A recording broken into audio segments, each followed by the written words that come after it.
तो चलिए बिना किसी देरी के प्रकाश के इस अद्भुत सफर की शुरुआत करते हैं।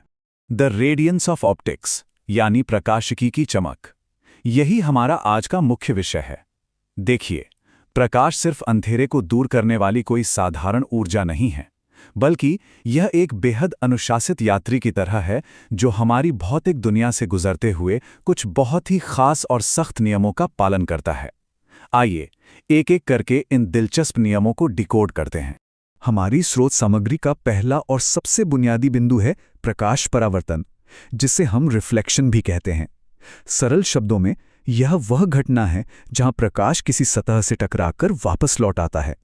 इसे समझने के लिए एक बहुत ही आसान सा उदाहरण लेते हैं। कल्पना कीजिए कि हम एक रबर की गेंद को दीवार पर फेंक रहे हैं। जिस तरह वो गेंद दीवार से टकराकर वापस उछलती है ना, ठीक उसी तरह प्रकाश की किरणें जब किसी चिकनी और चमकदार सतह जैसे कि हमारे घर के शीशे या दर्पण से टकराती हैं तो वे वापस उसी माध्यम में लौट आती हैं। इसी वजह से तो हमें हर सुबह दर्पण में अपना चेहरा दिखाई देता है। प्रकाश का यह वापस उछलना ही दरअसल परावर्तन है। अब सबसे दिलचस्प बात यह है कि प्रकाश का यह परावर्तन ऐसे ही बेतरतीब ढंग से नहीं होता। इसके कुछ पक्के नियम हैं। ये एक बहुत ही सख्त ज्यामितीय प्रक्रिया है। पहला नियम ये बताता है कि आपतित किरण यानी टकराने वाली किरण, परावर्तित किरण यानी वापस लौटने वाली किरण और सतह पर खींचा गया अभिलंब, ये तीनों हमेशा एक ही तल पर मौजूद होते हैं। और दूसरा सबसे आकर्षक नियम यह है कि आपतन कोण हमेशा परावर्तन कोण के बिल्कुल बराबर होता है। मतलब प्रकाश जिस कोण से सतह पर टकराएगा, ठीक उसी कोण से वो वापस भी जाएगा।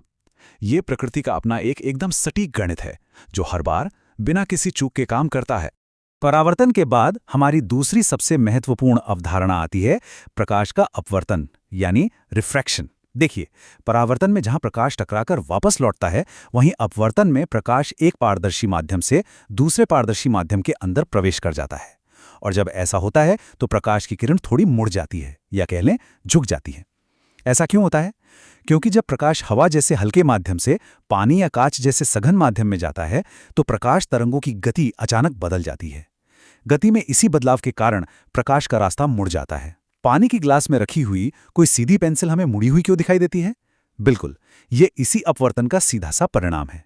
इन दोनों अवधारणाओं के बीच का मूल अंतर समझना हमारे लिए बहुत जरूरी है।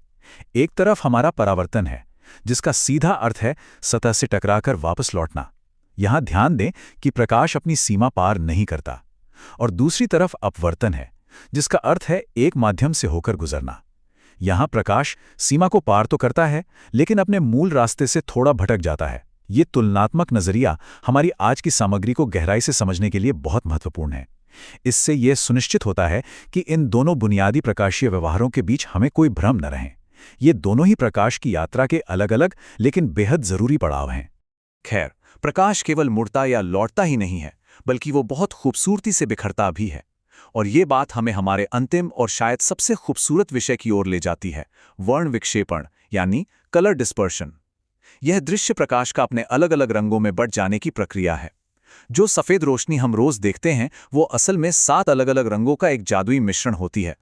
जब ये सफ़ेद प्रकाश किसी प्रिज्म या बारिश की बूंदों जैसे खास माध्यम से होकर गुजरता है, तो अपवर्तन के कारण हर रंग अलग अलग मात्रा में मुड़ता है।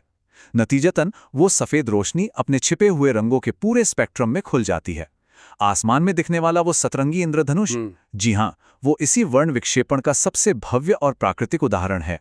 इस पूरे विश्लेषण के अंत में हमारे सामने एक बहुत ही गहरा सवाल उभर कर आता है।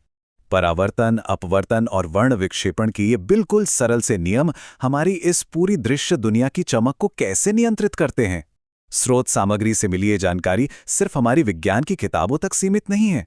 हर बार जब कोई कैमरे से तस्वीर खींचता है, जब कोई चश्मा पहनकर दुनिया को एकदम साफ देखता है, या जब सूरज की किरणें पानी की बूंदों से टकराकर आसमान में रंग बिखेरती हैं, तो यही नियम पर्दे के पीछे काम कर रहे होते हैं। है ना कमाल की बात?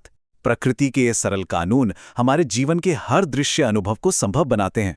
अगली बार जब प्रकाश किसी सतह पर पड़े तो इन वैज्ञानिक चमत्कारों को पहचानने की कोशिश जरूर कीजिएगा।